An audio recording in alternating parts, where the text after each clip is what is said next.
आदरणीय राहुल गांधी जी भारत जोड़ो न्याय यात्रा के तहत नफरत के बाजार में मोहब्बत के दुकान खोल रहे हैं। कितनी दुख की बात है सर, कितनी दुख की बात है सर कि जब 22 जनवरी को जब आदरणीय प्रधानमंत्री जी अयोध्या में थे तो उसी दिन आदरणीय राहुल गांधी जी असम के गुरु महापुरुष श्रीमंत शंकर देव के स्थान मंदिर में जाना चाहते थे। महापुरुष श्रीमंत शंकर देव के प्रति अपनी भक्ति जताना चाहते थे। जिस दिन 22 जनवरी को प्रधानमंत्री मोदी जी ने सभी को ऐलान किया कि आप जहां पर भी हो, जैसे भी हो, आप अपने मंदिरों में जाए, उसी 22 जनवरी के दिन राहुल गांधी जी को पवित्र बॉर्डुआ थान से जाने के लिए रोका गया। क्यों रोका गया?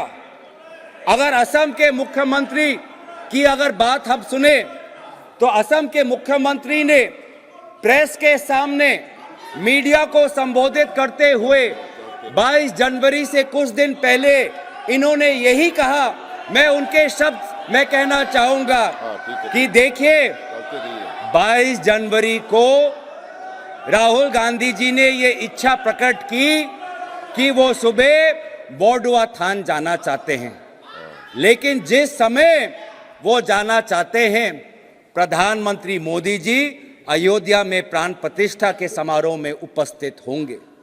ये बात उचित नहीं है कि जिस समय टीवी के चैनल पे प्रधान मोदी का चित्र आए उसी समय राहुल गांधी जी का भी चित्र आए। ये बात गलत है। ये है आपकी धर्म के प्रति आस्था।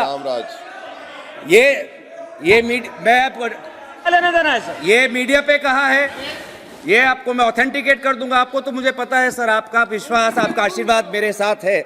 मैं हमेशा जब भी अपनी बात रखता हूं तो सच्चाई से रखता हूं, ईमानदारी से रखता हूं।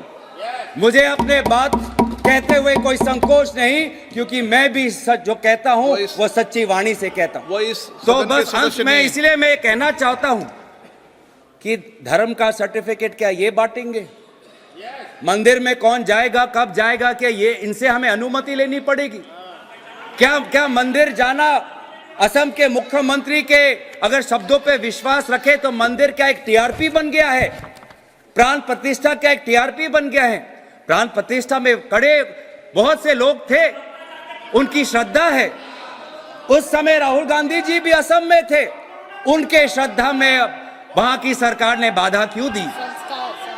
हमें अपने संस्कारों पे, हमें अपने कर्तव्य पे चलने पर बाधा क्यों दे रहा है सर? जहां गैर हिंदुओं का प्रवेश वर्जित है वहां गैर हिंदू कैसे जा सकता है? ये मक्का जाए सर, ये पूरी जाकर दिखा दे हमें। जहां सर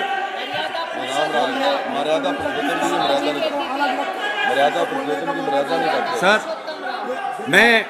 मैं दोबारा आज याद करा देता हूं कि हमारे देश में अनेक धर्म हैं, हमारे देश में अनेक ग्रंथ हैं, हमारे देश में अनेक पैगंबर हैं, लेकिन अगर शासन का ग्रंथ है तो शासन का ग्रंथ एक है, वो ये संविधान है।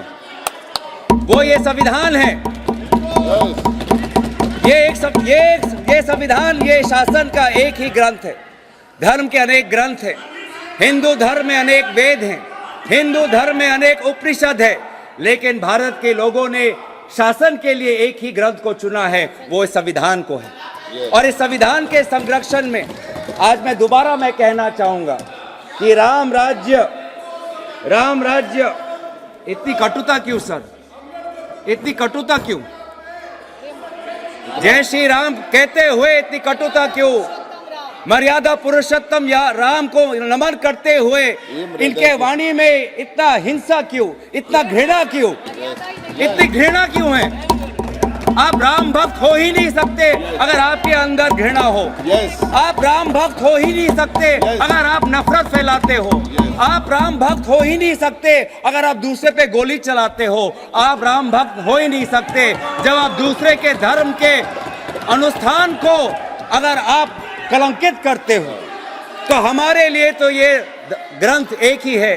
इस ग्रंथ में लिखा है, हम भारत के लोग भारत को एक संपूर्ण प्रभुत्व संपन्न समाजवादी पंथ निरपेक्ष लोकतंत्रात्मक गणराज्य बनाने के लिए तथा उसके समस्त नागरिकों को सामाजिक आर्थिक और राजनीतिक न्याय विचार अभिव्यक्ति विश्वास धर्म और उपासना की स्वतंत्रता। मैं दोबारा ये पढ़ना चाहूँगा क्योंकि कभी कभी आपके शब्दों से लगता है कि आप ये संविधान का डॉक्टर भीमराव अंबेडकर के मूल जो निर्देश थे वो ही भूल गए। मैं दोबारा पढ़ देता हूँ ताकि क्योंकि आपके अंदर इतनी घृणा है तो क्योंकि आप पहली बार जब मैंने ये पढ़ा तो ये शब्द आपके हृदय के अंदर नहीं गया होगा। मैं दोबारा आपके लिए पढ़ देता हूँ। न्याय सामाजिक आर्थिक राजनीतिक स्वतंत्रता विचार अभिव्यक्ति विश्वास धर्म और उपासना समता प्रतिष्ठा और अवसर, इसी के प्रति हम अपनी निष्ठा और दायित्व हम स्वीकार करते हुए आज इस भाषण जो हमारे राम मंदिर और रामलला के स्थापना पे जो आपने 193 का ये जो चर्चा लिया, इसी चर्चा में भाग लेते हुए मैं अपने वाणी को यही विराम देता हूं। धन्यवाद। जय हिंद, जय संविधान।